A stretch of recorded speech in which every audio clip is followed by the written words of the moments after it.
ꯊꯣꯏꯕꯤ ꯀꯩꯁꯥꯝꯅ ꯃꯌꯥꯝ ꯄꯨꯝꯅꯃꯛꯄꯨ ꯑꯃꯨꯛꯀ ꯍꯟꯅ ꯇꯔꯥꯝꯅ ꯑꯣꯛꯆꯔꯤ꯫ ꯉꯁꯤꯁꯨ ꯃꯌꯥꯝꯒꯤꯗꯃꯛꯇ ꯑꯅꯧꯕ ꯐꯨꯡꯒꯥ ꯋꯥꯔꯤ ꯑꯃ ꯄꯨꯗꯨꯅ ꯂꯥꯛꯆꯔꯤ꯫ ꯋꯥꯔꯤ ꯑꯁꯤꯒꯤ ꯃꯃꯤꯡꯅ ꯅꯨꯄꯤꯒꯤ ꯂꯥꯡꯗ ꯊꯨꯔꯕ ꯅꯤꯡꯊꯧ꯫ ꯋꯥꯔꯤ ꯑꯁꯤꯕꯨ ꯊꯥꯕꯤꯔꯛꯄꯅ ꯑꯊꯧꯕ ꯃꯩꯇꯩ꯫ ꯅꯨꯄꯤꯗ ꯆꯣꯞꯄ ꯅꯤꯡꯊꯧ ꯑꯃꯅ ꯂꯩꯕꯥꯛ ꯉꯥꯛꯄꯒꯤ ꯋꯥꯔꯤꯅꯤ꯫ ꯅꯤꯡꯊꯧ ꯂꯩꯕꯥꯛ ꯑꯗꯨꯒꯤ ꯃꯤꯇꯩ ꯂꯥꯏꯁꯪ ꯑꯃꯗꯅꯤ ꯃꯔꯣꯜ ꯈꯣꯏꯕ ꯅꯨꯄꯥ ꯑꯃꯅ ꯂꯥꯏꯁꯪꯗꯨꯒꯤ ꯌꯦꯅꯈꯥꯗ ꯀꯅꯥꯒꯨꯝꯕ ꯑꯃꯒ ꯋꯥꯔꯤ ꯁꯥꯟꯅꯔꯤ꯫ "ꯑꯣꯔꯦ ꯕꯥꯕꯨ, ꯑꯩꯕꯨ ꯍꯥꯠꯂꯅꯨ, ꯑꯩꯅ ꯍꯥꯏꯔꯤꯕꯁꯦ ꯑꯁꯦꯡꯕ ꯑꯣꯏꯔꯦꯅꯦ ꯕꯥꯕꯨ꯫ ꯕꯥꯕꯨꯅ ꯀꯣꯔꯤꯒꯨꯝꯕ ꯑꯩꯅ ꯍꯥꯏꯔꯤꯕꯁꯤꯡꯁꯦ ꯄꯥꯡꯊꯣꯛꯄ ꯉꯝꯂꯕꯗꯤ ꯕꯥꯕꯨꯅ ꯌꯨꯕꯔꯥꯖ ꯑꯣꯏꯔꯦꯅꯦ." ꯆꯤꯡꯂꯦꯟꯗꯨ ꯑꯃꯨꯕ ꯅꯨꯄꯥꯗꯨꯒꯤ ꯃꯕꯨꯛꯇ ꯊꯝꯂꯤꯕ ꯊꯥꯡꯗꯨ ꯖꯤꯠ ꯂꯥꯎꯅ ꯑꯃꯨꯛ ꯅꯝꯁꯤꯜꯂꯤ꯫ "ꯍꯩꯠ! ꯕꯥꯕꯨ ꯍꯥꯏꯗꯤ ꯀꯩꯅꯣ ꯍꯥ? ꯑꯩꯒꯤ ꯃꯤꯡ ꯀꯧꯔꯣ꯫ ꯇꯧꯒꯗꯕꯗꯣ ꯍꯥꯏꯔꯛꯑꯣ." "ꯑꯔꯦ, ꯐꯔꯦ, ꯅꯪꯒꯤ ꯃꯤꯡ ꯀꯧꯔꯒꯦ꯫ ꯊꯥꯡꯁꯤ ꯂꯧꯊꯣꯛꯂꯣꯅꯦ ꯚꯩꯌꯥ, ꯑꯩ ꯌꯥꯝꯅ ꯀꯤꯔꯦꯅꯦ꯫ ꯑꯩꯅ ꯃꯤꯡ ꯀꯧꯔꯣ ꯍꯥꯏꯔꯒ ꯚꯩꯌꯥ ꯀꯥꯏꯅ ꯑꯃꯨꯛ ꯅꯪ ꯉꯁꯤ ꯅꯪ." "ꯑꯣꯔꯦ, ꯅꯈꯣꯏꯒꯤ ꯁꯣꯏꯕ ꯑꯃ ꯂꯩꯔꯦ꯫ ꯅꯪꯗꯤ ꯌꯥꯝꯅ ꯁꯥꯎꯒꯠꯂꯦ ꯚꯩꯌꯥ꯫ ꯑꯗꯨꯗꯒꯤ ꯑꯗꯨꯝ ꯁꯣꯏꯕ ꯍꯧꯔꯦꯅꯦ ꯚꯩꯌꯥ꯫ ꯑꯩꯅ ꯅꯨꯡꯁꯤꯅ ꯚꯩꯌꯥ ꯀꯧꯔꯦ, ꯅꯪ ꯁꯥꯎꯔꯦ꯫ ꯃꯩꯇꯩ ꯅꯣꯏꯁꯦ ꯌꯥꯝ ꯄꯪꯂꯦ ꯍꯥꯏꯕꯁꯨ ꯂꯧꯗ꯭ꯔꯦ꯫ ꯑꯐꯕ ꯃꯤꯕꯨ ꯍꯥꯠꯀꯦ ꯍꯥꯏꯔꯦ, ꯑꯩꯅ ꯅꯪꯒꯤ ꯐꯅꯕ ꯍꯥꯏꯔꯦ, ꯅꯪꯅ ꯑꯩ ꯍꯥꯠꯀꯦ ꯇꯧꯔꯦ꯫ ꯅꯪꯒꯤ ꯅꯥꯛ ꯈꯨꯅꯤꯡꯗ꯭ꯔꯦ, ꯑꯩꯈꯣꯏꯒ ꯁꯪꯒ ꯇꯧꯅꯤꯡꯗ꯭ꯔꯦ ꯚꯩꯌꯥ꯫ ꯃꯩꯇꯩꯂꯣꯟ ꯍꯥꯏꯌꯣ, ꯅꯪꯒꯤ ꯂꯣꯟꯗꯣ ꯑꯩ ꯈꯪꯗꯦ." "ꯅꯣꯏꯒꯤ ꯂꯣꯟꯗꯤ ꯑꯩꯅ ꯂꯣꯏꯅ ꯈꯪꯂꯦ, ꯑꯩꯒꯤ ꯂꯣꯟꯁꯨ ꯅꯪꯅ ꯈꯪꯂꯣꯅꯦ ꯚꯩꯌꯥ꯫ ꯁꯪꯒ ꯍꯥꯏꯕꯗꯤ ꯃꯤ ꯂꯣꯏꯅ ꯇꯤꯟꯅꯕ ꯍꯥꯏꯔꯦꯅꯦ꯫ ꯊꯛꯁꯤ ꯈꯥꯁꯤ ꯍꯥꯏꯕꯁꯤꯅ ꯕꯦꯕꯥꯔ ꯍꯥꯏꯔꯦꯅꯦ ꯚꯩꯌꯥ꯫ ꯑꯩꯒꯤ ꯂꯣꯟ ꯈꯪꯂꯕꯗꯤ ꯅꯪ ꯌꯨꯕꯔꯥꯖ ꯑꯣꯏꯔꯦꯅꯦ ꯚꯩꯌꯥ." "ꯌꯨꯕꯔꯥꯖ ꯍꯥꯏꯗꯤ ꯀꯩꯅꯣ ꯍꯥ?" "ꯌꯨꯕꯔꯥꯖ ꯍꯥꯏꯕꯗꯤ ꯅꯤꯡꯊꯧ ꯑꯣꯏꯔꯦꯅꯦ꯫ ꯀꯣꯔꯤꯒꯨꯝꯕ ꯅꯪꯅ ꯑꯩꯒꯤ ꯂꯣꯟ ꯍꯦꯟꯅ ꯈꯪꯂꯤꯕ ꯃꯈꯩ ꯅꯪꯒꯤ ꯈꯨꯗꯣꯡꯆꯥꯕ ꯑꯣꯏꯔꯦ꯫ ꯏꯕꯥꯅꯤꯅ ꯁꯥꯟꯅꯔꯤꯕ ꯋꯥꯔꯤꯁꯤꯡ ꯅꯤꯡꯊꯧꯅ ꯈꯪꯂꯔꯣꯏ꯫ ꯏꯕꯥꯅꯤꯒꯤ ꯑꯔꯣꯟꯕ ꯂꯥꯂꯣꯡ ꯐꯣꯡꯅ ꯑꯗꯨꯝ ꯇꯧꯕ ꯌꯥꯔꯦꯅꯦ ꯚꯩꯌꯥꯖꯤ." ꯃꯤꯌꯥꯟꯆꯥ ꯑꯗꯨꯒ ꯆꯤꯡꯂꯦꯟꯒ ꯂꯥꯏꯁꯪ ꯃꯅꯤꯡꯗ ꯋꯥꯔꯤ ꯁꯥꯔꯤꯕꯗꯨ ꯂꯥꯏꯄꯨ ꯑꯗꯨꯅ ꯇꯥꯔꯝꯃꯤ꯫ ꯃꯌꯥꯡꯗꯨꯅ ꯆꯤꯡꯂꯦꯟꯗ, "ꯚꯩꯌꯥꯖꯤ, ꯅꯈꯣꯏꯒꯤ ꯅꯤꯡꯊꯧꯁꯤ ꯅꯨꯄꯤ ꯌꯥꯝꯅ ꯂꯣꯜꯂꯦ ꯍꯥꯏꯔꯦ, ꯑꯩ ꯈꯪꯂꯦ꯫ ꯑꯩꯒꯤ ꯃꯁꯛ ꯃꯇꯧ ꯌꯥꯝꯅ ꯐꯖꯔꯕꯤ ꯅꯨꯄꯤ ꯑꯃ ꯂꯩꯔꯦꯅꯦ ꯚꯩꯌꯥ꯫ ꯃꯃꯤꯠ ꯂꯥꯎꯕꯤ, ꯃꯅꯥꯇꯣꯟ ꯇꯨꯝꯕꯤ, ꯋꯥꯡ ꯆꯥꯎꯕꯤ ꯑꯣꯏꯔꯦꯗꯣ ꯚꯩꯌꯥꯖꯤ꯫ ꯑꯗꯣ ꯃꯥꯗꯤ ꯃꯤꯇꯩꯂꯣꯟ ꯈꯪꯗ꯭ꯔꯦ." ꯆꯤꯡꯂꯦꯟꯗꯨ ꯐꯖꯕ ꯅꯨꯄꯤ ꯄꯜꯂꯛꯄꯗꯨꯗ ꯋꯥꯈꯜ ꯑꯃꯗꯤ ꯇꯧꯔꯛꯄꯒꯨꯝ ꯇꯧꯏ꯫ ꯃꯌꯥꯡꯗꯨꯅ ꯆꯤꯡꯂꯦꯟꯗ, "ꯑꯣꯔꯦ ꯆꯤꯡꯂꯦꯟ, ꯅꯪ ꯀꯧꯔꯤ ꯈꯜꯂꯦ, ꯑꯩꯅ ꯉꯥꯡꯕ ꯅꯪ ꯇꯥꯗ꯭ꯔꯦ ꯚꯩꯌꯥ꯫ ꯑꯁꯤ ꯑꯩꯅ ꯍꯥꯏꯔꯤꯁꯦ ꯃꯨꯟꯅ ꯇꯥꯔꯣꯅꯦ ꯚꯩꯌꯥ꯫ ꯅꯪ ꯑꯩꯒꯤ ꯂꯣꯟꯁꯦ ꯐꯖꯅ ꯇꯝꯂꯣ, ꯑꯗꯨꯒ ꯃꯃꯤꯠ ꯂꯥꯎꯕꯤ, ꯃꯅꯥꯇꯣꯟ ꯇꯨꯝꯕꯤ, ꯌꯥꯝꯅ ꯐꯖꯕꯤ ꯅꯨꯄꯤꯗꯣ ꯅꯈꯣꯏꯒꯤ ꯌꯨꯕꯔꯥꯖꯀꯤ ꯃꯅꯥꯛꯇ ꯄꯨꯁꯤꯜꯂꯣꯅꯦ꯫ ꯅꯈꯣꯏꯒꯤ ꯅꯤꯡꯊꯧꯅ ꯅꯨꯄꯤꯗꯨ ꯎꯕꯗ ꯌꯥꯝꯅ ꯄꯥꯝꯂꯅꯤ ꯚꯩꯌꯥ꯫ ꯑꯗꯣ ꯐꯖꯕꯤ ꯅꯨꯄꯤꯒ ꯂꯣꯟ ꯐꯥꯎꯅꯗ꯭ꯔꯕꯅꯤꯅ ꯅꯈꯣꯏꯒꯤ ꯅꯤꯡꯊꯧ ꯃꯀꯣꯛ ꯁꯥꯔꯅꯤ꯫ ꯅꯤꯡꯊꯧꯅ ꯅꯪꯒꯤ ꯃꯇꯦꯡ ꯄꯥꯝꯃꯤ ꯍꯥꯏꯔꯅꯤꯅꯦ ꯚꯩꯌꯥ꯫ ꯃꯇꯝ ꯑꯗꯨꯗ ꯅꯪꯅ ꯅꯤꯡꯊꯧꯒꯤ ꯃꯇꯦꯡ ꯄꯥꯡꯁꯤꯟꯅꯔꯣ." ꯆꯤꯡꯂꯦꯟꯗꯨ ꯃꯥꯒꯤ ꯊꯥꯡꯗꯣ ꯍꯥꯞꯆꯤꯜꯂꯤ꯫ "ꯑꯩꯗꯤ ꯅꯤꯡꯊꯧꯅ ꯌꯥꯗ꯭ꯔꯕ ꯃꯤꯅꯤ꯫ ꯅꯤꯡꯊꯧꯒꯤ ꯃꯅꯥꯛꯇ ꯀꯔꯝꯅ ꯆꯪꯉꯣ ꯍꯥꯏꯕꯅꯣꯅꯦ ꯔꯥꯝꯗꯥꯁ ꯒꯣꯁꯥꯏ?" "ꯑꯣꯔꯦ, ꯑꯗꯨꯅꯦ ꯑꯩꯅ ꯇꯥꯛꯀꯗꯧꯔꯤꯕꯁꯦ ꯚꯩꯌꯥꯖꯤ." ꯔꯥꯝꯗꯥꯁ ꯒꯣꯁꯥꯏꯅ ꯆꯤꯡꯂꯦꯟꯗ ꯂꯣꯟꯌꯥꯟ ꯀꯌꯥ ꯁꯤꯖꯤꯟꯅꯗꯨꯅ ꯋꯥꯔꯤ ꯁꯥꯕ ꯍꯧꯔꯝꯃꯤ꯫ "ꯅꯈꯣꯏꯒꯤ ꯅꯤꯡꯊꯧꯗꯣ ꯃꯟꯗꯤꯔ ꯑꯁꯤꯗ ꯚꯒꯋꯥꯟ ꯈꯨꯔꯨꯝꯕ ꯅꯨꯡꯇꯤꯒꯤ ꯂꯥꯛꯂꯤꯅꯤ ꯚꯩꯌꯥꯖꯤ꯫ ꯑꯗꯣ ꯃꯥꯅ ꯈꯨꯔꯨꯝꯂꯤꯕ ꯚꯒꯋꯥꯟꯁꯤꯗꯤ ꯀꯣꯔꯤꯃꯠꯇ ꯄꯤꯕ ꯉꯝꯗ꯭ꯔꯦ꯫ ꯅꯪꯁꯨ ꯅꯪꯒꯤ ꯚꯒꯋꯥꯟ ꯑꯁꯤꯅ ꯀꯣꯔꯤꯃꯠꯇ ꯄꯤꯕ ꯉꯝꯗ꯭ꯔꯦ꯫ ꯅꯈꯣꯏꯒꯤ ꯃꯟꯗꯤꯔ ꯑꯁꯤꯒꯤ ꯃꯅꯥꯛꯇ ꯑꯩꯅ ꯃꯁꯛ ꯐꯖꯕ ꯚꯒꯋꯥꯟꯒꯤ ꯃꯟꯗꯤꯔ ꯑꯃ ꯁꯥꯔꯒꯦ, ꯑꯗꯨꯒ ꯃꯁꯛ ꯃꯇꯧ ꯐꯖꯕꯤ ꯅꯨꯄꯤꯗꯣ ꯃꯟꯗꯤꯔ ꯑꯗꯨꯗ ꯊꯝꯂꯒꯦ꯫ ꯅꯪꯅ ꯃꯟꯗꯤꯔ ꯑꯗꯨꯒꯤ ꯊꯧꯉꯥꯛꯄ ꯑꯣꯏꯔꯣꯅꯦ ꯚꯩꯌꯥꯖꯤ꯫ ꯅꯪꯁꯨ ꯚꯒꯋꯥꯟ ꯑꯗꯨ ꯅꯤꯡꯂꯣ, ꯑꯅꯤꯡꯕ ꯄꯥꯝꯕ ꯂꯣꯏꯅ ꯊꯨꯡꯂꯅꯤ ꯚꯩꯌꯥ꯫ ꯑꯗꯣ ꯋꯥ ꯑꯃ ꯍꯥꯏꯒꯦ, ꯃꯨꯟꯅ ꯇꯥꯔꯣꯅꯦ꯫ ꯅꯪꯅ ꯌꯨꯕꯔꯥꯖ ꯑꯣꯏꯅꯤꯡꯂꯕꯗꯤ ꯑꯩꯅ ꯁꯥꯒꯗꯧꯔꯤꯕ ꯃꯟꯗꯤꯔ ꯑꯗꯨꯒꯤ ꯚꯒꯋꯥꯟ ꯑꯁꯤꯗ ꯅꯨꯃꯤꯠ ꯈꯨꯗꯤꯡꯒꯤ ꯅꯈꯣꯏꯒꯤ ꯃꯤ ꯈꯨꯔꯨꯝꯍꯜꯂꯣꯅꯦ꯫ ꯑꯔꯦ, ꯅꯨꯃꯤꯠ ꯈꯨꯗꯤꯡꯒꯤ ꯂꯥꯏ ꯈꯨꯔꯨꯝꯕ ꯂꯥꯛꯂꯕꯗꯤ ꯅꯤꯡꯊꯧꯁꯨ ꯏꯕꯥꯅꯤꯒꯤ ꯃꯟꯗꯤꯔ ꯑꯁꯤꯗ ꯚꯒꯋꯥꯟ ꯈꯨꯔꯨꯝꯒꯦ ꯍꯥꯏꯔꯅꯤ꯫ ꯃꯥꯅ ꯚꯒꯋꯥꯟ ꯈꯨꯔꯨꯝꯕꯗ ꯃꯁꯛ ꯐꯖꯕꯤ ꯅꯨꯄꯤ ꯑꯗꯨꯅ ꯅꯈꯣꯏꯒꯤ ꯌꯨꯕꯔꯥꯖ ꯑꯗꯨ ꯁꯦꯕꯥ ꯇꯧꯍꯜꯂꯅꯤ꯫ ꯂꯥꯏꯁꯪ ꯑꯗꯨꯒꯤ ꯃꯄꯨꯗꯨ ꯃꯈꯣꯏ ꯑꯅꯤꯅ ꯉꯥꯡꯅꯔꯤꯕꯁꯤꯡ ꯑꯗꯨ ꯅꯨꯃꯤꯠ ꯈꯨꯗꯤꯡꯒꯤ ꯇꯥꯔꯝꯃꯤ꯫ ꯂꯥꯏꯄꯨ ꯑꯗꯨꯁꯨ ꯔꯥꯝꯗꯥꯁ ꯒꯣꯁꯥꯏꯅ ꯆꯤꯡꯂꯦꯟꯗ ꯇꯝꯕꯤꯔꯤꯕ ꯂꯣꯟꯁꯤꯡꯗꯨ ꯐꯖꯅ ꯈꯪꯂꯝꯃꯤ꯫ ꯔꯥꯝꯗꯥꯁ ꯒꯣꯁꯥꯏꯒꯤ ꯂꯥꯏꯁꯪ ꯑꯃꯁꯨ ꯃꯤꯇꯩ ꯂꯥꯏꯁꯪ ꯑꯗꯨꯒꯤ ꯃꯅꯥꯛꯇ ꯑꯄꯤꯛꯄ ꯑꯃ ꯁꯥꯒꯠꯂꯛꯂꯝꯃꯤ꯫ ꯔꯥꯝꯗꯥꯁ ꯒꯣꯁꯥꯏꯅ ꯆꯤꯡꯂꯦꯟꯗ, "ꯎꯔꯤ ꯆꯤꯡꯂꯦꯟ, ꯅꯈꯣꯏꯒꯤ ꯂꯩꯕꯥꯛꯇꯤ ꯃꯤ ꯌꯥꯝꯅ ꯐꯔꯦ, ꯑꯁꯦꯇꯨ ꯂꯝꯁꯨ ꯌꯥꯝꯅ ꯐꯪꯂꯦ, ꯑꯔꯦꯝꯕ ꯂꯝꯁꯨ ꯌꯥꯝꯅ ꯂꯩꯔꯦꯅꯦ꯫ ꯑꯇꯣꯞꯄ ꯃꯐꯝꯁꯤꯡꯗꯁꯨ ꯃꯟꯗꯤꯔ ꯃꯆꯥ ꯃꯆꯥ ꯁꯥꯕ ꯌꯥꯔꯅꯤꯅꯦ꯫ ꯁꯅꯥ ꯂꯩꯕꯥꯛꯅꯤ ꯍꯥꯏꯕꯗꯣ ꯆꯞ ꯆꯥꯅ ꯊꯣꯛꯂꯦ꯫ ꯑꯁꯤ ꯁꯅꯥꯁꯦ ꯑꯩꯒꯤ ꯂꯣꯟꯗ ꯀꯣꯔꯤ ꯀꯧꯔꯦ ꯈꯪꯕ꯭ꯔꯥ?" ꯆꯤꯡꯂꯦꯟꯗꯨ ꯍꯥꯏꯐꯦꯠꯀ ꯈꯜꯂꯤ꯫ "ꯑꯣ, ꯀꯥꯎꯔꯦꯅꯦ ꯑꯩꯕꯨ ꯔꯥꯝꯗꯥꯁ꯫ ꯑꯣꯔꯦ ꯚꯌꯥ, ꯁꯅꯥ ꯍꯥꯏꯕꯗꯤ ꯃꯅꯤ ꯍꯥꯏꯔꯦꯅꯦ, ꯑꯗꯨꯒ ꯂꯩꯕꯥꯛ ꯑꯁꯤꯅ ꯗꯦꯁꯁꯨ ꯍꯥꯏꯔꯦꯅꯦ, ꯖꯃꯤꯟꯁꯨ ꯍꯥꯏꯔꯦ, ꯃꯤꯇꯤꯁꯨ ꯍꯥꯏꯔꯦ꯫ ꯑꯩꯈꯣꯏꯒꯤ ꯂꯣꯟꯗꯗꯤ ꯂꯩꯕꯥꯛꯀꯤ ꯋꯥꯍꯟꯊꯣꯛ ꯌꯥꯝꯅ ꯂꯩꯈ꯭ꯔꯦ꯫ ꯑꯗꯨꯗꯤ ꯁꯅꯥ ꯂꯩꯕꯥꯛꯁꯤꯗꯤ ꯅꯣꯏꯒꯤ ꯂꯣꯟꯗ ꯀꯔꯤ ꯀꯧꯕ ꯇꯥꯔꯦ ꯔꯥꯝꯗꯥꯁ? ꯑꯁꯦꯀꯣ ꯌꯥꯝꯅ ꯐꯖꯕ ꯑꯃ ꯂꯩꯔꯦꯅꯦ ꯚꯌꯥꯖꯤ꯫ ꯑꯩꯈꯣꯏꯒꯤ ꯃꯟꯗꯤꯔ ꯑꯁꯤꯒꯤ ꯃꯊꯛꯇ ꯃꯅꯤꯄꯨꯔ ꯍꯥꯏꯅ ꯏꯔꯒ ꯊꯦꯠꯂꯁꯤ꯫ ꯅꯈꯣꯏꯒꯤ ꯃꯌꯦꯛꯅ ꯃꯈꯥꯗ ꯊꯝꯂꯒ ꯑꯩꯈꯣꯏꯒꯤ ꯂꯣꯟ ꯑꯁꯤꯅ ꯃꯊꯛꯇ ꯏꯔꯒ ꯊꯦꯠꯂꯁꯤ꯫ ꯁꯅꯥ ꯂꯩꯕꯥꯛ ꯅꯠꯇ꯭ꯔꯒ ꯃꯅꯤꯄꯨꯔ꯫ ꯎꯔꯦ, ꯌꯥꯝ ꯐꯖꯔꯦꯅꯦ ꯆꯤꯡꯂꯦꯟꯁꯤ꯫ ꯕꯍꯨꯠꯇ ꯁꯨꯟꯗꯔ ꯑꯣꯏꯔꯦ ꯃꯃꯤꯡꯁꯦ꯫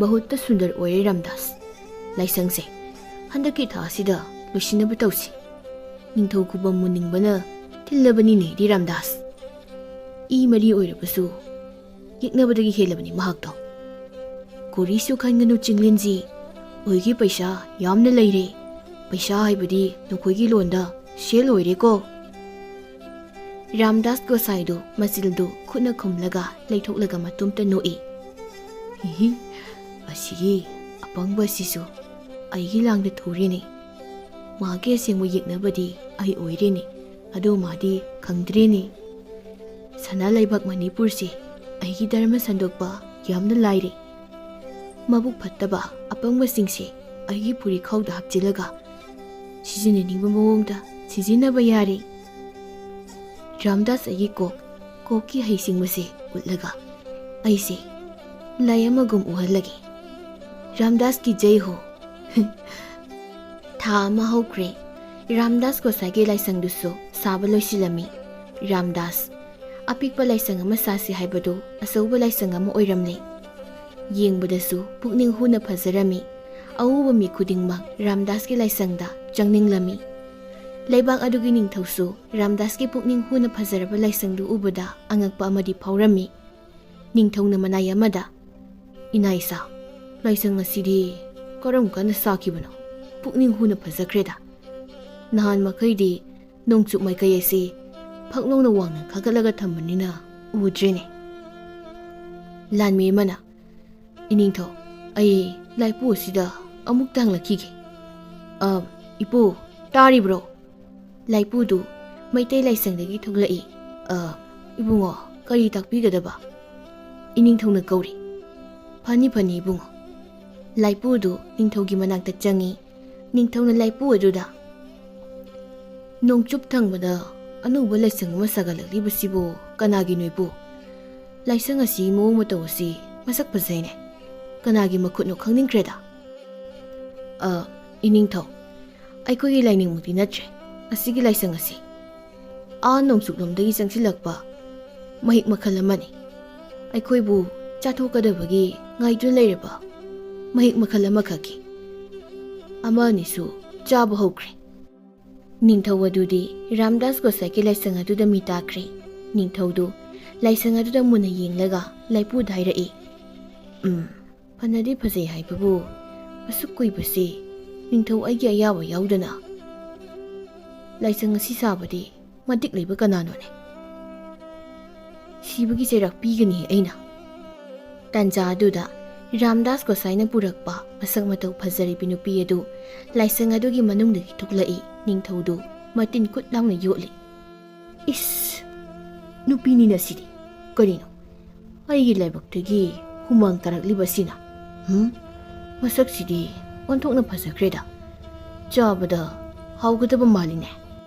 ꯂꯥꯏꯄꯨꯗꯨ ꯅꯨꯄꯤꯗꯨꯗ ꯃꯨꯟꯅ ꯌꯦꯡꯉꯤ ꯑꯗꯨꯒ ꯅꯤꯡꯊꯧꯗ ꯑꯃꯨꯛ ꯌꯦꯡꯉꯤ꯫ ꯃꯤꯌꯥꯟꯆꯥꯁꯤꯡꯒꯤ ꯂꯥꯡꯗ ꯊꯨꯔꯛꯄꯣꯏꯔꯦꯀꯣ ꯅꯤꯡꯊꯧ ꯅꯪꯁꯨ꯫ ꯅꯤꯡꯊꯧꯗꯨ ꯃꯅꯥꯏ ꯑꯃꯗ ꯌꯦꯡꯉꯤ꯫ ꯏꯅꯥꯏꯆꯥ ꯀꯣꯅꯨꯡꯗ ꯍꯟꯁꯤ, ꯑꯩ ꯍꯛꯆꯥꯡꯁꯦ ꯏꯉꯝ ꯉꯝꯁꯤꯜꯂꯛꯇꯕꯒꯨꯝ ꯇꯧꯏ꯫ ꯐꯅꯤ ꯅꯤꯡꯊꯧ꯫ ꯅꯤꯡꯊꯧꯒꯤ ꯀꯣꯅꯨꯡꯗꯅꯤ, ꯅꯨꯃꯤꯗꯥꯡꯅꯤ꯫ ꯅꯤꯡꯊꯧꯗꯨ ꯃꯌꯥꯡ ꯅꯨꯄꯤꯗꯨꯒꯤ ꯋꯥꯈꯜꯗ ꯇꯨꯝꯕ ꯌꯥꯔꯝꯗꯦ꯫ ꯑꯣꯟꯊꯣꯛꯅ ꯐꯖꯈ꯭ꯔꯦꯗ ꯃꯁꯛꯇꯣ, ꯋꯥꯡ ꯆꯥꯎꯔꯗꯅ, ꯃꯃꯤꯠ ꯃꯅꯥꯗꯨꯅ ꯇꯔꯥꯎ ꯇꯔꯥꯎ, ꯃꯥꯒꯨꯝꯕ ꯅꯨꯄꯤꯗꯤ ꯄꯨꯟꯁꯤꯗꯁꯨ ꯎꯔꯛꯇ꯭ꯔꯤ꯫ ꯅꯤꯡꯊꯧꯗꯨ ꯐꯃꯨꯡꯗꯒꯤ ꯐꯨꯛ ꯂꯥꯎꯅ ꯍꯧꯒꯠꯂꯒ ꯃꯅꯥꯏ ꯑꯃ ꯀꯧꯁꯤꯜꯂꯤ꯫ ꯀꯅꯥ ꯀꯅꯥ ꯂꯩ?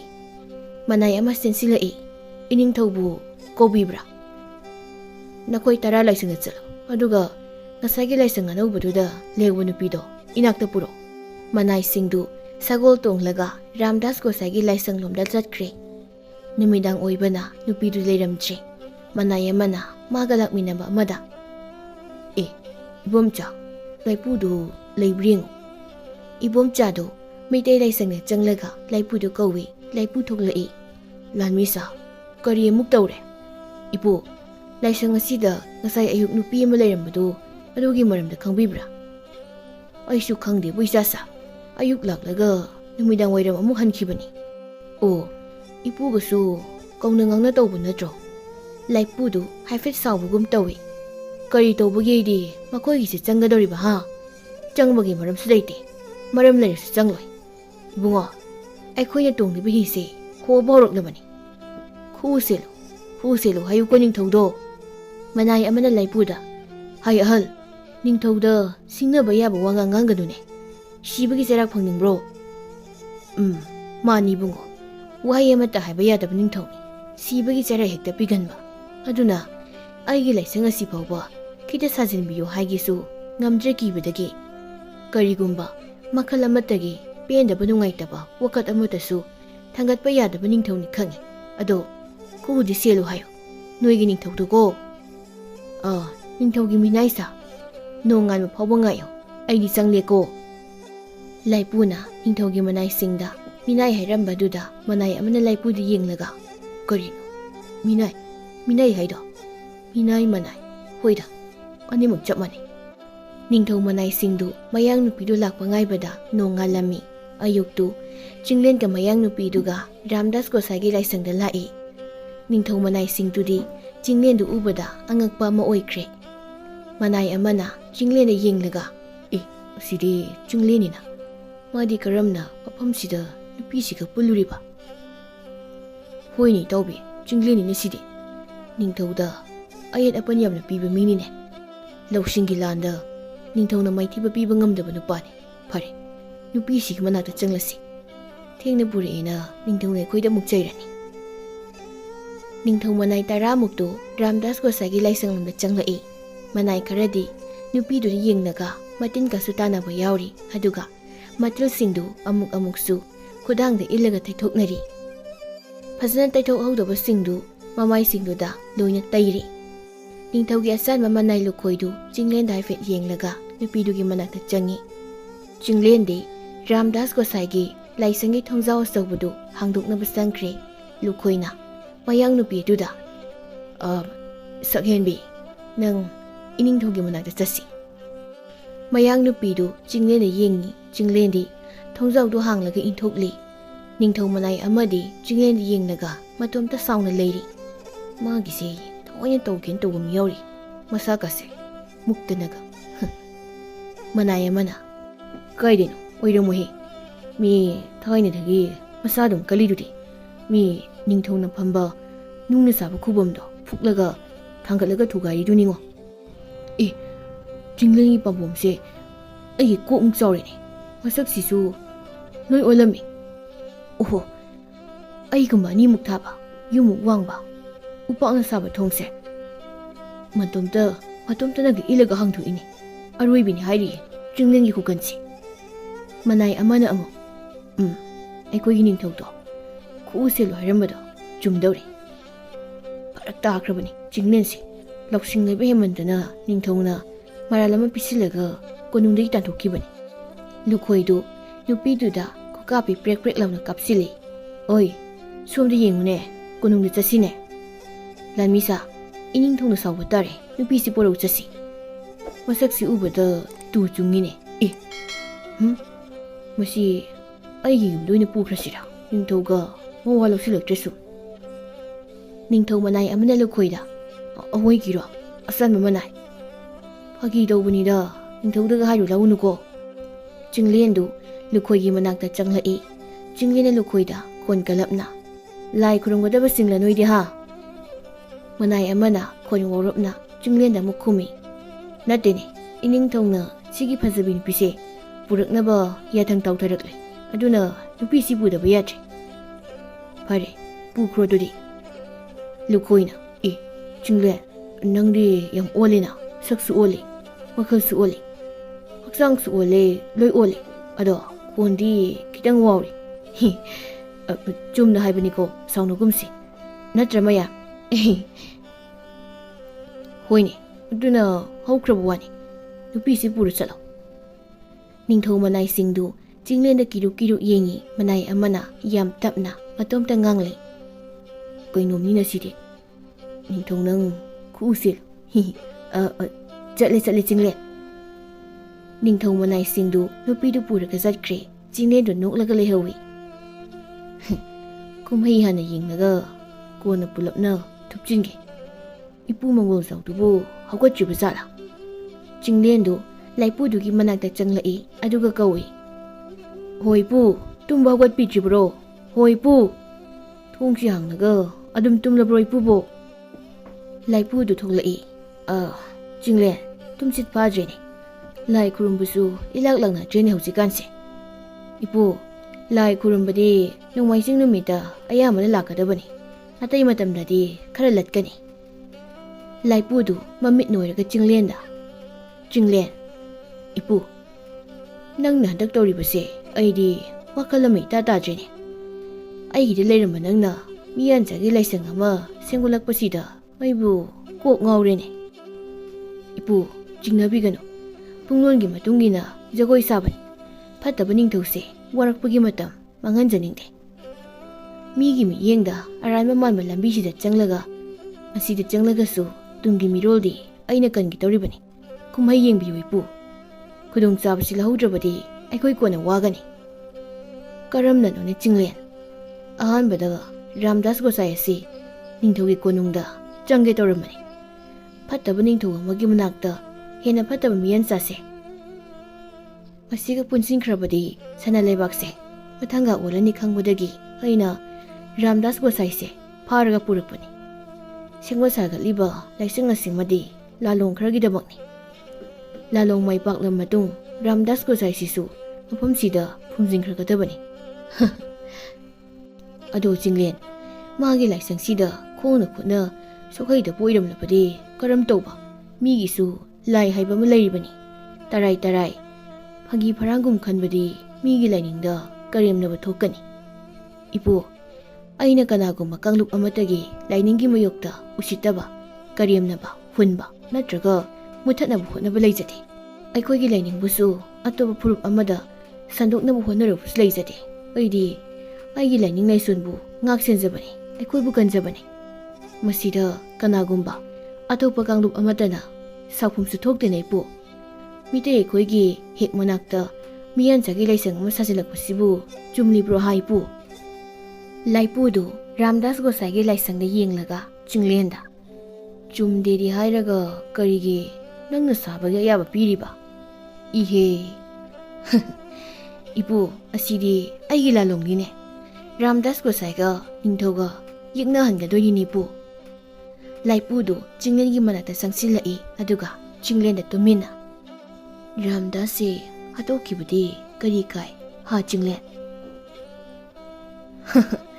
ꯏꯄꯨ ꯃꯪꯒꯣꯜꯖꯥꯎ ꯏꯔꯝꯗꯝ ꯑꯁꯤꯗ ꯂꯝ ꯀꯣꯏꯕ ꯂꯥꯛꯄ ꯃꯤ ꯑꯃꯕꯨ ꯍꯦꯛꯇ ꯍꯥꯠꯄ ꯌꯥꯗꯦꯅꯦ ꯁꯅꯥ ꯂꯩꯕꯥꯛꯇ ꯂꯝ ꯀꯣꯏꯕ ꯆꯠꯈꯤꯕ ꯃꯤꯔꯩꯕꯥꯛ ꯃꯆꯥ ꯑꯃ ꯍꯜꯂꯛꯈꯤꯗ꯭ꯔꯦ ꯍꯥꯏꯕꯗ ꯃꯈꯥ ꯇꯥꯅ ꯏꯔꯝꯗꯝ ꯑꯁꯤꯗ ꯂꯝ ꯀꯣꯏꯕ ꯑꯃꯠꯇ ꯂꯥꯛꯂꯔꯣꯏ ꯀꯤꯔꯅꯤ ꯂꯂꯣꯟ ꯏꯇꯤꯛꯀꯤ ꯂꯝꯕꯤ ꯐꯥꯎꯕ ꯇꯠꯈꯤꯕ ꯌꯥꯔꯤꯕꯅꯤ ꯏꯄꯨ ꯑꯗꯨꯒ ꯔꯥꯝꯗꯥꯁ ꯒꯣꯁꯥꯏ ꯍꯥꯏꯔꯤꯕ ꯅꯨꯄꯥ ꯑꯁꯤꯗꯤ ꯂꯝ ꯀꯣꯏꯕ ꯂꯥꯛꯄꯒꯤ ꯃꯤꯡꯗ ꯂꯥꯏꯅꯤꯡ ꯂꯥꯏꯁꯣꯟ ꯁꯟꯗꯣꯛꯄ ꯂꯥꯛꯄ ꯃꯤꯑꯣꯏ ꯑꯃꯁꯨꯅꯤ ꯑꯔꯥꯏꯕ ꯅꯨꯄꯥ ꯅꯠꯇꯦ mahai masingda laigumna hairba miyoy amani. Moidi hatkadaba natte. Aikoina pangsinaraga khangdabasingdo tasinhamgadabani nipu. Aina khara kawanbaga bungo nangi wado khara tena tena hayo. Sangwandana lawsinpham khangdre ai. Angang khara lai khuramba lakli male irujarukhige. Angangsingsidi Ramdaskida oina loina changkhrena. Mayang nupidu ningthaugi manakta pusilai. Ningthauna nupidudi yenglaga. Lukhoi phidasida phamalo. Mayang nupidu tuminidam leplaga lei. Ningthauna makoto phamduda kadomi thilaga mukhai. Phammuni nangbo lukhoi lon thoktaba malini nupiside. Iningthau loni thoklamganida. Lon thoklagadi wangang pham thoktrane. Ibema nangge pamasing aingonda hayo. Kari saningi kari thakningi. Lukhoi tasengna nupisi lon thoktraba jala ha. Iningthau nupisi lon thoktragabu chinglenga karamna loinagadoribano. Lukhoina chinglen palakpaduda ningthaudo mamit mana khangsingi. Chinglen haiba adusu nupisiga loinari haiba. Hiram khudimakta chinglen sana hairiba angangsina khotleita thingjilamlibasibu masibu karamba laina sarakpa minone. Bema nang chinglenga loinarakpa kayam kuire ha. Nupidu chinglengi ming palakpaduda haifet noi aduga marol khoirapna. Are chinglen. Chinglen. Ningthaudu marai bakta kadumna pop sui. Ningthauna nupiduda ibema naming kari kauki nangbo. Nupidu mangagdu thangalaklaga mamitu lauthoklaga ningthauda yengi. Kayada phasiriba masak mamitsiga kari mihul kusomnune aigisiba. Kariguma pot ama nanthokigidaba manbagi mawongda yunsi chongkhalaida. Lukhoi pambai amatadi tawdanaibo. Lukhoina nupiduda makhut umasawa tawdana maming hangi. Tu aina lukhoi aduga asida leplise tu asida yengu tu. Nupidu lukhoida yenglaga lukhoina khudomi thilibaduda mangaktu thangalaga mo yengi. Lukhoina asida u tharoi manba malepise asigi mingna chawba ko aduga kasina lepisina singoi kawi ko. Ningthaudu mangaktu inthoklaga lukhoida yam ngakna. Karinu lukhoi u tharoi haide. Iningthau uda nappa laiba uda kaba tharoidubu u tharoi haijabani.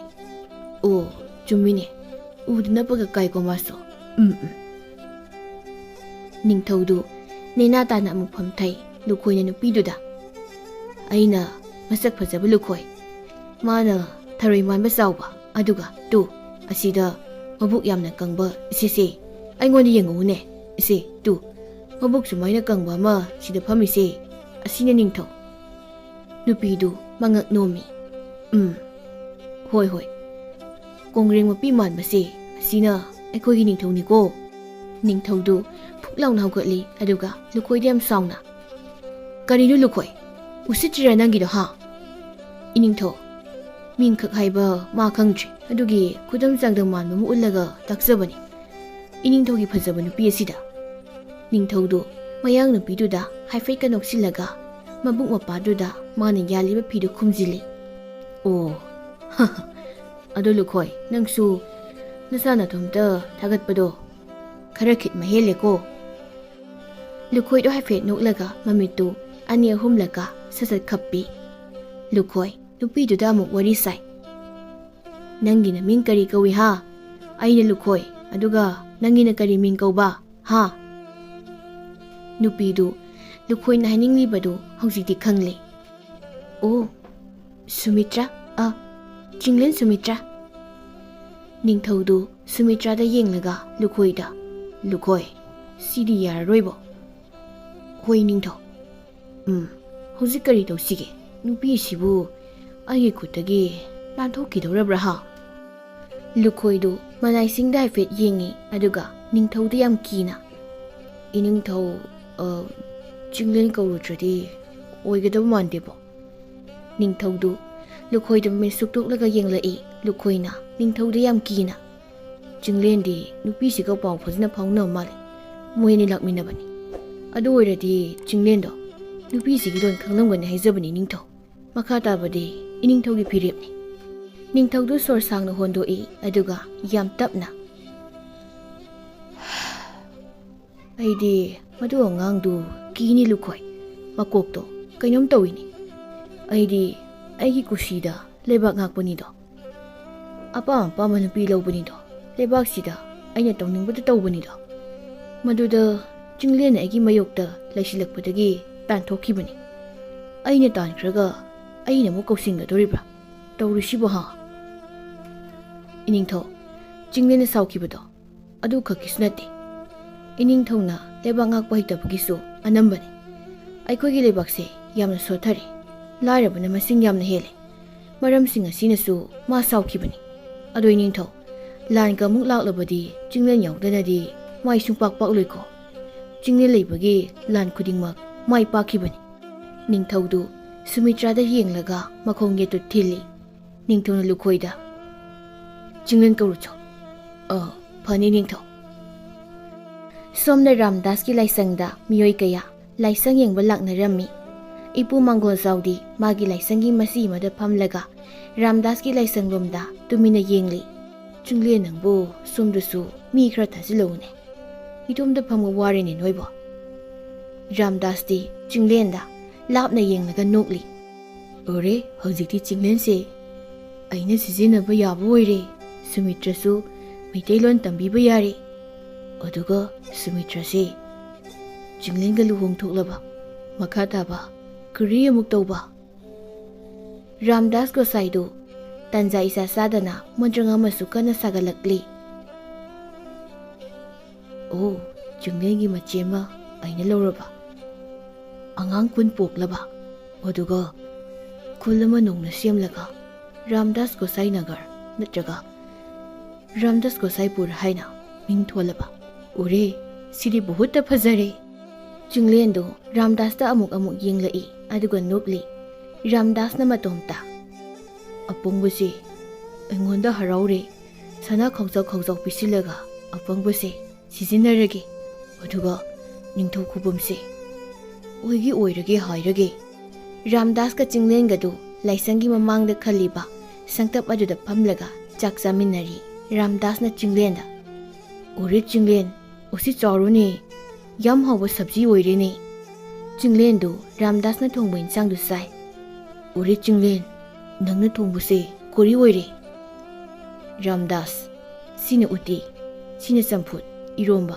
ꯆꯝꯊꯣꯡ, ꯍꯋꯥꯏ ꯊꯣꯡꯕ, ꯁꯤꯡꯖꯨ꯫ ꯑꯣꯔꯦ, ꯌꯥꯔꯦ, ꯑꯩꯒꯤ ꯑꯍꯥꯎꯕꯁꯤꯡꯁꯤꯁꯨ ꯆꯥꯔꯨꯅꯦ꯫ ꯔꯥꯝꯗꯥꯁꯅ ꯃꯥꯒꯤ ꯏꯟꯁꯥꯡꯁꯤꯡꯗꯨ ꯆꯤꯡꯂꯦꯟꯗ ꯄꯤꯖꯔꯝꯃꯤ꯫ ꯇꯥꯟꯖꯥꯗꯨꯗ ꯅꯤꯡꯊꯧꯒꯤ ꯃꯅꯥꯏꯁꯤꯡꯁꯨ ꯔꯥꯝꯗꯥꯁ ꯒꯣꯁꯥꯏꯒꯤ ꯂꯥꯏꯁꯪꯗ ꯆꯤꯡꯂꯦꯟꯕꯨ ꯀꯧꯕ ꯂꯥꯛꯂꯝꯃꯤ꯫ ꯆꯤꯡꯂꯦꯟꯗꯨ ꯅꯤꯡꯊꯧ ꯃꯅꯥꯏꯁꯤꯡꯒ ꯂꯣꯏꯅꯅ ꯀꯣꯅꯨꯡꯗ ꯆꯠꯈ꯭ꯔꯦ꯫ ꯔꯥꯝꯗꯥꯁꯇꯨ ꯏꯄꯨ ꯃꯪꯒꯣꯜꯖꯥꯎꯗ ꯃꯌꯥꯗ ꯎꯠꯂꯒ ꯅꯣꯛꯁꯤꯜꯂꯤ꯫ ꯏꯄꯨ ꯃꯪꯒꯣꯜꯖꯥꯎꯗꯨ ꯂꯥꯏꯁꯪꯒꯤ ꯆꯨꯔꯤꯗ ꯐꯝꯂꯒ ꯔꯥꯝꯗꯥꯁꯇ ꯁꯣꯛꯇꯣꯛꯂꯒ ꯌꯦꯡꯂꯤ꯫ ꯂꯧꯁꯤꯡ ꯂꯩꯕ ꯔꯥꯝꯗꯥꯁ, ꯅꯪ ꯍꯧꯖꯤꯛꯇꯤ ꯅꯃꯩ ꯆꯞ ꯇꯧꯔꯕꯅꯤ꯫ ꯅꯣꯛꯎ, ꯅꯁꯛꯇꯨ ꯎꯗ꯭ꯔꯁꯨ ꯅꯌꯥꯗꯨꯗꯤ ꯐꯖꯅ ꯉꯧꯔꯦꯕꯣ꯫ ꯑꯗꯣ ꯅꯌꯥꯒꯤ ꯀꯥꯔꯛꯁꯤꯡꯗ ꯃꯆꯨ ꯁꯦꯡꯗꯕ ꯈꯔꯗꯤ ꯌꯥꯎꯕ ꯃꯥꯜꯂꯤ꯫ ꯃꯩꯇꯥꯟ ꯃꯥꯟꯕ ꯀꯨꯆꯨꯗꯨꯗ ꯉꯥꯡꯁꯪ ꯉꯥꯡꯕ ꯐꯤꯗꯨꯃ ꯏꯟꯁꯤꯜꯂꯗꯅ ꯐꯖꯕꯅ ꯂꯣꯏꯔꯦꯕꯣ꯫ ꯔꯥꯝꯗꯥꯁꯁꯨ ꯏꯄꯨ ꯃꯪꯒꯣꯜꯖꯥꯎꯅ ꯁꯥꯎꯔꯤꯕꯁꯤꯁꯨ ꯈꯪꯂꯤꯕꯅꯤ꯫ ꯎꯔꯦ, ꯑꯁꯤꯒꯤ ꯂꯩꯄꯨꯁꯦ ꯌꯥꯝꯅ ꯁꯥꯎꯔꯦꯅꯦ꯫ ꯍꯩ, ꯑꯁꯤ ꯅꯨꯄꯤ ꯃꯆꯥ ꯃꯌꯥꯝ ꯂꯥꯛꯂꯤꯕꯁꯤꯡ ꯑꯁꯤꯒꯤ ꯃꯔꯛꯇꯒꯤ ꯑꯩꯒꯤ ꯑꯃ ꯐꯥꯍꯧꯔꯁꯤꯔꯅꯦ꯫ ꯎꯔꯦ, ꯆꯤꯡꯂꯦꯟꯒꯤ ꯃꯆꯦ ꯄꯣꯛꯇ꯭ꯔꯦ ꯍꯥꯏꯔꯦ꯫ ꯑꯗꯨ ꯑꯣꯏꯕ ꯇꯥꯔꯕꯗꯤ ꯑꯩꯒꯤ ꯃꯤꯇꯩ ꯂꯩꯁꯥꯕꯤ ꯐꯖꯕꯤ ꯑꯃ ꯐꯥꯔꯒ ꯑꯩꯒꯤ ꯅꯨꯄꯤ ꯑꯣꯏꯔꯒꯦ꯫ ꯅꯨꯄꯤꯗꯨꯒꯤ ꯃꯃꯜ ꯑꯣꯏꯅ ꯆꯤꯡꯂꯦꯟꯗ ꯁꯅꯥ ꯈꯥꯎꯖꯥꯎ 10 ꯄꯤꯔꯒꯦ꯫ ꯅꯨꯄꯤ ꯐꯅ ꯌꯥꯝꯁꯤꯜꯂꯛꯂꯦ ꯆꯤꯡꯂꯦꯟꯒ ꯅꯤꯡꯊꯧꯒ ꯃꯌꯥꯡ ꯅꯨꯄꯤ ꯁꯨꯃꯤꯇ꯭ꯔꯥꯒ ꯂꯣꯏꯅꯔꯛꯂꯤꯕꯁꯤ꯫ ꯃꯔꯛꯇ ꯆꯤꯡꯂꯦꯟꯒ ꯏꯄꯨ ꯃꯪꯒꯣꯜꯖꯥꯎꯒꯁꯨ ꯎꯅꯔꯤ꯫ ꯃꯣꯏ ꯑꯅꯤꯒꯤ ꯑꯔꯣꯟꯕ ꯂꯥꯂꯣꯡ ꯀꯌꯥ ꯑꯃꯁꯨ ꯌꯥꯠꯂꯤ꯫ ꯁꯣꯝꯗꯁꯨ ꯁꯨꯃꯤꯇ꯭ꯔꯥꯗꯨ ꯆꯤꯡꯂꯦꯟꯒ ꯔꯥꯝꯗꯥꯁꯀꯩꯅ ꯃꯩꯇꯩꯂꯣꯟ ꯉꯥꯡꯕ ꯀꯟꯅ ꯇꯝꯕꯤꯔꯝꯃꯤ꯫ ꯅꯣꯡꯃ ꯔꯥꯝꯗꯥꯁ ꯒꯣꯁꯥꯏꯒꯤ ꯂꯥꯏꯁꯪꯗ ꯆꯤꯡꯂꯦꯟꯒ ꯔꯥꯝꯗꯥꯁꯀ ꯁꯨꯃꯤꯇ꯭ꯔꯥꯒ ꯄꯨꯟꯅ ꯐꯝꯂꯒ ꯀꯔꯤꯅꯣ ꯋꯥ ꯇꯥꯅꯔꯤ꯫ Ipu Manggolzausu magi laisangi ukongduda ngatharaga phamli. Ramdasna Sumitrada. Ore Sumitra, ningthaugi mamangda nang Manipuri ngangba yadrego. Korigi oibra Ramdas? Ore, aiga Chinglenga aronba thabak ama tawre. Aduga nangna thabak adugi maru oiba thaudang lawre. Oh, adu warido aingondasu hairona Ramdas. Chinglena Sumitrada. Aikogi lalongse aina khalubana amani. Kori lalong oire Chinglen. Aina ningthaugi kubumse munnaba Ramdas ka lalongse silaman. Adubu yaroidori. Ramdas do mamip ana langthoklaga Chinglena yengi. Ore, adubu yadre haibadi kari tawraba Chinglen. Ramdas, hujikti madugi onna tainabada ningthauna aikogi lalongse khanglamne. Ipu Manggolzauna ningthauda loina haidoklamne. Nongma laisang maningda aikoi ani ngangnabado Ipu Manggolzauna loina taramle. Maram asidagi ningthauna Ramdas oina hanaba lalong yatpa haukrene. Ramdas tu masa pumba humangna pumlup lupkre. Ure, ushiri phorok yamna tareni bayaji. Ure, aibu mukta kalloni babu. Chinglendu Ipu Manggolzauda yengnaga khaudemi. Ipu Manggolzausu haifai khaudemlaga isai ama saklaga laisang manungda changki. Numindang wairam ama Chinglendu ningthaugi manakta chatlami. Chinglenga ningthaugadu moyani phamlaga wari sari. Ningthauna Chinglenda. Chinglen sana. Takpiyoi ningthau. Nangdi yam olamlena. Wangang sangang pibam onba yabu olamlebu nangdi. Chinglendu tumina. Loina olakini. Matam nabu olabadi loina ole habadani ningthau. Loi ole ado nangi nasaktudi haifet phazai hebo. Isa nupi amakak yaubase kanada pisigi khalamani. Nangonda pirasirana khalibani. Nang lauzarona isa nupise. Aduga aigi mateng amadi hana pangdabu yaroiko Chinglen nangna. Kari matengno hekta takpiyo ningthau. Mayang nupi Sumitrado aina pamine. Chinglendu kanano ningthauna. Chinglen sana karigino aduk hauna noklibaduna hagi malabrane aina haribasibo. Adugi natte ningthau isa nupi pibagi wafamdudani nokjaribase. Karino Chinglen nang isa nupi si pamdarbo ha? Iningthaugi isa nupi loya lembi wafamdo kona khanasi. Aina laksaribase Sumitragi matangini. Gari Sumitraga Sumitrana aigi maramda kari hariba waridu tamu tasine Chinglen sana nangbo thillabanine. Iningthauna Sumitra lauge haribadi iningthaugi isa nupi loya lembise Sumitraga marup hana sanahandaba yaroi. Tawbatabu Ramdas Gosaidi nupi angangda makut masa yamna sangmani. Maram masina mawondagi khara seksina lehenba tare. Ningthaudu binglauna saukri pamlambadagi phuklauna haugatli.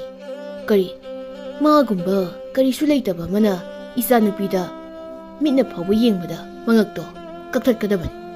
Chinglen nang khangbu natra aina aningma pama tawbada thingpinaba kanasu leite haiba. Aduga aigi mayukta leiba mi amatasu lemna thade haiba khangbu natra nang ha? Iningthaugi isa nupidumadi aina dum senarani chingnabigano. Karamnano ne Chinglen. Loya lembido ayuk kudingi Ramdas Gosagi laisangda lai kurum adum thabiro. Sumitrasu mafam aduda adum leiramgani. Ningthaudu phamthai aduga Chinglenda tapna. Aiga Sumitraga lainariba aronba warise isa nupidi khanghanba yadiko Chinglen. Karino ningthau Sumitraga ningthauga nungsinarbo haisibo. Ihe nungsinagadarabasidi adu oiradi nungsinarabagum natro ha? Ayu wakhal tare ningthau hoine nungsinarabagummanine. Chinglendu konungdagi halakpada Ramdaska Ipu Manggolzaugadu khatnaraga leirami. Sumitradi thak niklaga phamli. Sumitrana Chinglendu ubada sensilai. Ori Chinglen, ahal anise, makhori metnare, ado makhoi anigi khatnabase. Ai yengba yamna warene. Ngasai numit chep yongbadagi makhori metnabaduna hojik mamlabasi pao makhori dum metnare ni. Are, aidi yengbada yamna ware. Chinglen na Ramdas ka Mongol Zau ka khanari bidu khamdoe. Mongol Zau na Ramdas da. Lining di hairaga irudi duzadaba. Manam na marol laman namthiriba. Khutsisu namthibna loire tawrise. Masigi muthi sigi mangakta pairubaki. Ngaksam sisu khujin mami ngakta ngairene. Khujin ne na sogom da isu da chawine. Furan maman base. Ramdas na Mongol Zau da amu. Ore masam si yawdaba ahal nangna aiki mandir da Bhagawan khurumba lakpa masak fajabi lesabibu nanakta karigi kaushile ha. Hai gadha angangsingdudi nangi laido khurumba lakpasu natana arang arakra techinbaduda yengba lakjabanine. Ore Chinglen asi masam yawdaba ahalsina aingonda gadha hairene. Sumitrana Ramdas da. Ramdas nangna kurigi migi leisabigi khudang paire asi ahalsina uhudre nang pareni. Leisabi sing lauraga sengkreni Chinglen. Ramdas tu Chinglen da pakhana yenglaga kapsine. Ore bayaji ai nangi no khong pairaga hairene nang aibu ngawpirone. Aigi nupi ama sembiro ai chahi yamna lirene. Asitu sase loina kuibo oire. Nang aigi nupi ama piro nangna hainingba mahai ai loina taklage. Chinglen na Ramdas tu haugat hale. Ramdas karimta waran ningthogi masanupi masak matau fajakhrabi ama hayeng ayuktagi lai khurumba laklani. Ningthogi masanupi do hekta pharo. Ningthogi di aina thokpa dum thengnarage. Ai leiri kirunu. Ore Chinglen ji ai yamna haraure. Asitu aina mandir sembada mandir manungdagi lebak makhada sanalupa bora bora thamle mayamse nangi loina oiro. Ado ningthau kubamse aingonda piro na ha. Chinglen ji Chinglen do hafet noi. Hoi hoi nangi ani mapamudo loina tawjaro. Ai karimata haizararoi ko Ramdas. Hojikti kumhai mayamse aina loina thupchangadorabani. Karimata khaluranu noi. Ramdas tu haraumandana magi laisang manungda chongchongduna changkhri. Sumita su changkhri. Ningthaugi masanupi Rajkumari do Ramdas gosai laisangda lai khurumba lakpa horami. Aduga Sumitra su Chinglen na ningthaugi manakta matomta chathanba horami. Nongma ahinga madani Chinglen ga ipu Mongol Zau ga do laisang manungda lalon ama silami. Chinglen ne ipuda ipu munna tabiyo hayengse Ramdas gosai madi ningthauga moi anigi aroiba numitni. Ipu Mongol Zau na tawgadabasing adu Chinglen na loina taklami. Ayukni Chinglen du Sumitra du sagolda haplaga ningthau kunungda puraklami. Aduga Chinglen na ningthauda lona hairami. Ningthau hojikti iningthaugi aningwa pamba loina pangthokpibi yarni. Sumitra se pharge ta lawro. Ningthau do haraubada loirami. Adudi ngasi hekta pharage yare ko Chinglen. Yare phabiru ningthau. Ado ningthau loya lembidu aina hankibada chatminakrage. Hoi hoi ado Ramdas tagidi khara senau ko Chinglen. Ramdas ki oktablam chatto aina isanupida loina haikrabani. Chinglen na loya lembidu Ramdas ki laisangda puraklami. Chinglen na Rajkumari loya lembida thangama pi. Loya lembi na Chinglen da karigino sidi Chinglen nangdi ningthaugi masanupini. Kanagum miyoy amana hita kudong chaba larukpa yay. Hangsina nasa ngakthokjaw Rajkumari. Ramdas do akut masasangi haini ipana haibada. Haudawraksana ai tawge yengo. Ado aikoi basina ibani luhongni haibra. Kari haide noi bajisu ai habini. Ado ainadi nanga luhongdu yathokre. Imanabi singdasu loi hairuri. Imanabi kharadi masam hoina phok yauri. Chinglen do aigini na munariba. Aidi mayam mangda changsi sibai wani ne dudi.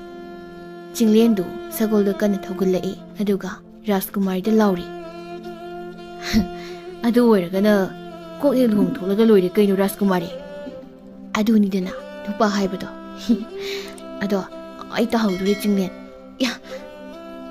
ꯔꯥꯖꯀꯨꯃꯥꯔꯤꯅ ꯆꯤꯡꯂꯦꯟꯗ ꯇꯨꯡꯗꯒꯤ ꯀꯟꯅ ꯀꯣꯟꯁꯤꯜꯂꯤ꯫ ꯂꯣꯌꯥꯂꯦꯝꯕꯤꯗꯨ ꯂꯥꯏꯁꯪ ꯃꯃꯥꯡꯗ ꯐꯝꯂꯤ꯫ ꯔꯥꯝꯗꯥꯁꯇꯤ ꯂꯣꯌꯥꯂꯦꯝꯕꯤꯗ ꯌꯦꯡꯂꯒ ꯉꯥꯎꯖꯔꯤ꯫ ꯔꯥꯝꯗꯥꯁꯅ ꯆꯤꯡꯂꯦꯟꯗ, ꯑꯁ ꯀꯣꯔꯤ ꯃꯁꯛꯅꯣ ꯔꯥꯖꯀꯨꯃꯥꯔꯤꯁꯤꯗꯤ ꯂꯥꯏꯒꯨꯝꯅ ꯐꯖꯔꯤꯅꯤ ꯆꯤꯡꯂꯦꯟ꯫ ꯔꯥꯝꯗꯥꯁ, ꯍꯧꯖꯤꯛꯇꯤ ꯔꯥꯖꯀꯨꯃꯥꯔꯤꯁꯦ ꯅꯪꯒꯤ ꯑꯣꯏꯕꯒꯨꯝꯕꯅꯤ꯫ ꯃꯄꯥ ꯅꯤꯡꯊꯧꯅꯁꯨ ꯑꯌꯥꯕ ꯄꯤꯔꯛꯂꯕꯅꯤ꯫ ꯔꯥꯖꯀꯨꯃꯥꯔꯤꯁꯦ ꯐꯥꯔꯒ ꯂꯧꯒꯦ ꯍꯥꯏꯔꯁꯨ ꯂꯧꯖꯔꯣ꯫ ꯑꯣꯔꯦ ꯚꯩꯌꯥꯖꯤ, ꯅꯪꯗꯤ ꯌꯥꯝꯅ ꯐꯕ ꯃꯤ ꯑꯣꯏꯔꯦꯅꯦ꯫ ꯑꯩꯒꯤ ꯔꯥꯖꯀꯨꯃꯥꯔꯤꯁꯦ ꯍꯦꯛꯇ ꯐꯥꯔꯒꯦ ꯉꯁꯤꯗꯤ꯫ ꯑꯁꯣꯝꯗ ꯏꯄꯨ ꯃꯪꯒꯣꯜꯖꯥꯎꯗꯨ ꯂꯩꯕꯥꯛ ꯑꯗꯨꯒꯤ ꯂꯨꯆꯤꯡꯕ ꯀꯌꯥ ꯍꯧꯔꯒ ꯀꯣꯅꯨꯡ ꯄꯥꯡꯅ ꯆꯠꯈ꯭ꯔꯦ꯫ ꯃꯤꯑꯣꯏ ꯂꯤꯁꯤꯡ ꯀꯌꯥ ꯑꯃꯁꯨ ꯏꯄꯨ ꯃꯪꯒꯣꯜꯖꯥꯎꯒꯤ ꯃꯇꯨꯡ ꯏꯟꯅꯔꯤ꯫ ꯁꯣꯝꯗꯁꯨ ꯔꯥꯝꯗꯥꯁꯇꯨ ꯔꯥꯖꯀꯨꯃꯥꯔꯤꯕꯨ ꯐꯥꯔꯒ ꯂꯦꯞꯈ꯭ꯔꯦ꯫ ꯆꯤꯡꯂꯦꯟꯗꯤ ꯏꯄꯨ ꯃꯪꯒꯣꯜꯖꯥꯎꯒꯤ ꯂꯥꯏꯁꯪꯗ ꯆꯪꯈ꯭ꯔꯦ꯫ ꯔꯥꯝꯗꯥꯁꯅ ꯔꯥꯖꯀꯨꯃꯥꯔꯤꯗ, ꯑꯣꯔꯦ ꯐꯖꯕꯤ, ꯂꯥꯏꯁꯪꯗ ꯆꯪꯁꯤꯜꯂꯛꯑꯣꯅꯦ꯫ ꯀꯔꯤꯅꯣ ꯔꯥꯝꯗꯥꯁ, ꯈꯨꯠꯀ ꯄꯥꯏꯔꯛꯏꯁꯤꯅ?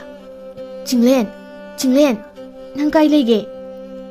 ꯑꯣꯔꯦ, ꯆꯤꯡꯂꯦꯟꯗꯤ ꯃꯅꯨꯡꯗ ꯆꯪꯈ꯭ꯔꯦ꯫ ꯏꯕꯥꯅꯤꯁꯨ ꯆꯪꯅꯁꯤ ꯂꯥꯛꯑꯣꯅꯦ ꯐꯖꯕꯤ꯫ ꯔꯥꯝꯗꯥꯁꯅ ꯔꯥꯖꯀꯨꯃꯥꯔꯤ ꯂꯣꯌꯥꯂꯦꯝꯕꯤꯒꯤ ꯃꯈꯨꯠ ꯑꯅꯤꯗꯨ ꯄꯥꯏꯔꯒ ꯀꯟꯅ ꯆꯤꯡꯏ꯫ ꯔꯥꯖꯀꯨꯃꯥꯔꯤꯅ ꯃꯈꯨꯠ ꯀꯟꯊꯣꯛꯂꯒ ꯆꯤꯡꯂꯦꯟꯅ ꯄꯤꯕ ꯊꯥꯡꯗꯨ ꯁꯠꯇꯣꯛꯂꯒ ꯔꯥꯝꯗꯥꯁꯀꯤ ꯃꯕꯨꯛꯇ ꯖꯣꯞ ꯂꯥꯎꯅ ꯊꯤꯟꯖꯤꯜꯂꯤ꯫ ꯔꯥꯝꯗꯥꯁ ꯃꯥꯒꯤ ꯂꯥꯏꯁꯪ ꯃꯃꯥꯡꯗ ꯃꯊ꯭ꯋꯥꯏ ꯂꯥꯜꯂꯝꯃꯤ꯫ ꯆꯤꯡꯂꯦꯟꯁꯨ ꯊꯣꯛꯂꯛꯂꯤ꯫ ꯆꯤꯡꯂꯦꯟꯅ ꯔꯥꯖꯀꯨꯃꯥꯔꯤꯗ, ꯑꯣ, ꯁꯤ ꯊꯣꯛꯂꯅꯤ ꯈꯪꯕꯒꯤꯅꯤ ꯑꯩꯅ ꯅꯉꯣꯟꯗ ꯊꯥꯡ ꯑꯃ ꯄꯤꯔꯤꯕꯗꯣ꯫ ꯍꯣꯏ ꯆꯤꯡꯂꯦꯟ, ꯅꯪꯒꯤ ꯊꯥꯡꯁꯦ ꯌꯥꯝ ꯀꯥꯟꯅꯩ꯫ ꯃꯊꯧ ꯐꯖꯅ ꯇꯧꯈ꯭ꯔꯦ꯫ ꯆꯤꯡꯂꯦꯟꯒ ꯔꯥꯖꯀꯨꯃꯥꯔꯤꯒ ꯅꯤꯡꯊꯧ ꯀꯣꯅꯨꯡꯗ ꯆꯠꯈ꯭ꯔꯦ꯫ ꯁꯣꯝꯅ ꯀꯣꯅꯨꯡꯗ ꯅꯤꯡꯊꯧꯅ ꯁꯨꯃꯤꯇ꯭ꯔꯥꯗꯨ ꯀꯣꯅꯨꯡ ꯃꯅꯨꯡꯗ ꯀꯣꯏꯇꯥꯟ ꯇꯥꯟꯅꯔꯤ꯫ ꯁꯨꯃꯤꯇ꯭ꯔꯥꯗꯨ ꯂꯥꯎ ꯂꯥꯎꯗꯨꯅ ꯆꯦꯜꯂꯤ꯫ ꯑꯣꯔꯦ ꯅꯤꯡꯊꯧ, ꯑꯣꯔꯦ ꯅꯤꯡꯊꯧ, ꯑꯩꯕꯨ ꯊꯥꯗꯣꯛꯑꯣ꯫ ꯅꯪꯁꯨ ꯔꯥꯝꯗꯥꯁꯀꯨꯝꯅ ꯅꯨꯄꯤꯗ ꯌꯥꯝꯅ ꯆꯣꯞꯂꯦ꯫ ꯅꯤꯡꯊꯧꯅ ꯁꯨꯃꯤꯇ꯭ꯔꯥꯗ, ꯀꯔꯤ, ꯑꯩꯕꯨ ꯏꯔꯨꯖꯕ ꯍꯩꯇꯕ ꯅꯨꯄꯥꯗꯨꯒ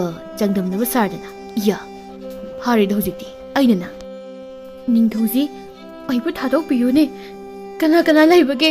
ꯍꯣ, ꯑꯩꯕꯨ ꯀꯟꯕꯤꯔꯣꯅꯦ꯫ ꯇꯥꯟꯖꯥꯗꯨꯗ ꯃꯪꯒꯣꯜꯖꯥꯎꯅ ꯄꯨꯔꯛꯄ ꯃꯤꯑꯣꯏꯁꯤꯡꯗꯨ ꯀꯣꯅꯨꯡꯗ ꯍꯨꯞꯆꯤꯜꯂꯛꯏ꯫ ꯑꯗꯨꯒ ꯅꯤꯡꯊꯧꯒ ꯁꯨꯃꯤꯇ꯭ꯔꯒꯗꯨ ꯃꯌꯥꯝꯅ ꯐꯥꯔꯒ ꯄꯨꯊꯣꯔꯛꯏ꯫ ꯆꯤꯡꯂꯦꯟꯒ ꯔꯥꯖꯀꯨꯃꯥꯔꯤꯒꯁꯨ ꯀꯣꯅꯨꯡꯗ ꯌꯧꯁꯤꯜꯂꯛꯂꯝꯃꯤ꯫ ꯑꯣꯏꯔꯝꯂꯤꯕ ꯐꯤꯕꯝ ꯑꯗꯨꯗ ꯔꯥꯖꯀꯨꯃꯥꯔꯤ ꯂꯣꯌꯥꯂꯦꯝꯕꯤꯗꯤ ꯌꯥꯝꯅ ꯁꯥꯎꯅꯤꯡꯂꯝꯃꯤ꯫ ꯃꯪꯒꯣꯜꯖꯥꯎꯅ ꯂꯥꯎꯔꯛꯏ, ꯃꯩꯍꯧꯔꯣꯟꯗꯒꯤ ꯍꯧꯅ ꯑꯩꯈꯣꯏꯒꯤ ꯆꯠꯅꯕꯤꯒꯤ ꯋꯥꯡꯃꯗ ꯅꯨꯄꯤ ꯑꯉꯥꯡꯗ ꯃꯈꯨꯠ ꯃꯁꯥ ꯁꯥꯡꯕ ꯍꯥꯏꯕꯁꯤ ꯂꯩꯕꯥꯛꯀꯤ ꯌꯦꯛꯅꯕꯅꯤ ꯍꯥꯏꯅ ꯑꯩꯈꯣꯏꯅ ꯂꯧꯏ꯫ ꯃꯔꯝ ꯑꯗꯨꯅ ꯅꯤꯡꯊꯧ ꯀꯣꯏꯔꯦꯡ ꯑꯁꯤ ꯂꯩꯕꯥꯛ ꯑꯁꯤꯒꯤ ꯅꯤꯡꯊꯧꯐꯝꯗꯒꯤ ꯂꯧꯊꯣꯛꯂꯤ꯫ ꯑꯗꯨꯒ ꯃꯤꯔꯝꯗꯒꯤ ꯂꯥꯛꯄ ꯂꯥꯟꯖꯗꯕ ꯅꯨꯄꯤ ꯑꯁꯤꯃꯗꯤ ꯃꯔꯩꯕꯥꯛꯇ ꯑꯃꯨꯛ ꯍꯜꯍꯟꯈ꯭ꯔꯁꯤꯀꯣ꯫ ꯃꯤꯑꯣꯏ ꯂꯤꯁꯤꯡ ꯀꯌꯥ ꯑꯗꯨꯁꯨ ꯂꯧꯔꯛꯏ꯫ ꯍꯣ, ꯂꯧꯊꯣꯛꯂꯁꯦ, ꯂꯧꯊꯣꯛꯂꯁꯦ꯫ ꯆꯤꯡꯂꯦꯟꯅ ꯔꯥꯖꯀꯨꯃꯥꯔꯤꯒꯤ ꯃꯈꯨꯠꯇꯨ ꯄꯥꯏꯔꯒ ꯍꯥꯏꯔꯛꯏ, ꯃꯤꯌꯥꯟ ꯃꯆꯥ ꯔꯥꯝꯗꯥꯁ ꯒꯣꯁꯥꯏꯁꯨ ꯏꯔꯝꯗꯝ ꯑꯁꯤꯒꯤ ꯂꯥꯏ ꯈꯨꯔꯨꯝꯕ ꯂꯥꯛꯄ ꯅꯨꯄꯤ ꯑꯉꯥꯡꯁꯤꯡꯗ ꯃꯈꯨꯠ ꯃꯁꯥ ꯁꯥꯡꯂꯝꯕꯒꯤꯗꯃꯛ ꯑꯩꯅ ꯁꯤꯕꯒꯤ ꯆꯩꯔꯥꯛ ꯄꯤꯔꯝꯂꯦ꯫ ꯔꯥꯖꯀꯨꯃꯥꯔꯤꯅ ꯆꯤꯡꯂꯦꯟꯗ, ꯏꯁ, ꯔꯥꯝꯗꯥꯁꯇꯨꯗꯤ ꯅꯪꯅ ꯑꯩꯉꯣꯟꯗ ꯊꯑꯣꯏꯀꯤ ꯍꯥꯠꯍꯜꯂꯒ, ꯑꯁꯨꯝꯅ ꯂꯩꯕꯥꯛ ꯑꯗꯨꯒꯤ ꯅꯤꯡꯊꯧꯗꯨ ꯆꯤꯡꯂꯦꯟꯅ ꯑꯃꯨꯛ ꯑꯣꯏꯍꯜꯂꯝꯃꯤ꯫ ꯆꯤꯡꯂꯦꯟꯅ ꯅꯤꯡꯊꯧ ꯑꯣꯏꯕꯗꯒꯤ ꯔꯥꯝꯗꯥꯁꯀꯤ ꯂꯥꯏꯁꯪꯗꯨ ꯁꯤꯗꯣꯛꯂꯒ ꯁꯅꯥ ꯂꯨꯄꯥ ꯀꯌꯥꯗꯨ ꯂꯧꯊꯣꯛꯂꯝꯃꯤ꯫ ꯑꯗꯨꯒ ꯁꯨꯃꯤꯇ꯭ꯔꯁꯨ ꯃꯔꯩꯕꯥꯛꯇ ꯊꯥꯗꯣꯛꯈꯤꯔꯝꯃꯤ꯫ ꯔꯥꯖꯀꯨꯃꯥꯔꯤꯒꯤ ꯃꯄꯥ ꯀꯣꯏꯔꯦꯡꯗꯨꯅ ꯏꯄꯨ ꯃꯪꯒꯣꯜꯖꯥꯎꯒ ꯄꯨꯟꯅ ꯂꯥꯏꯄꯨ ꯑꯣꯏꯍꯜꯂꯝꯃꯤ꯫ ꯅꯤꯡꯊꯧ ꯆꯤꯡꯂꯦꯟꯒꯤ ꯂꯩꯕꯥꯛ ꯌꯥꯝꯅ ꯍꯦꯟꯅ ꯅꯨꯡꯉꯥꯏ ꯌꯥꯏꯐꯔꯕ ꯏꯅꯥꯛ ꯈꯨꯟꯕ ꯂꯩꯕꯥꯛ ꯑꯃ ꯑꯣꯏꯔꯛꯇꯨꯅ ꯆꯤꯡꯂꯦꯟꯕꯨ ꯂꯥꯏꯒꯨꯝꯅ ꯂꯥꯠꯅꯔꯝꯃꯤ ꯑꯃꯗꯤ ꯔꯥꯖꯀꯨꯃꯥꯔꯤ ꯂꯣꯌꯥꯂꯦꯝꯕꯤꯒ ꯂꯨꯍꯣꯡꯗꯨꯅ ꯅꯨꯡꯉꯥꯏ ꯌꯥꯏꯐꯅ ꯄꯥꯟꯃꯤꯟꯅꯈꯤꯔꯝꯃꯤ꯫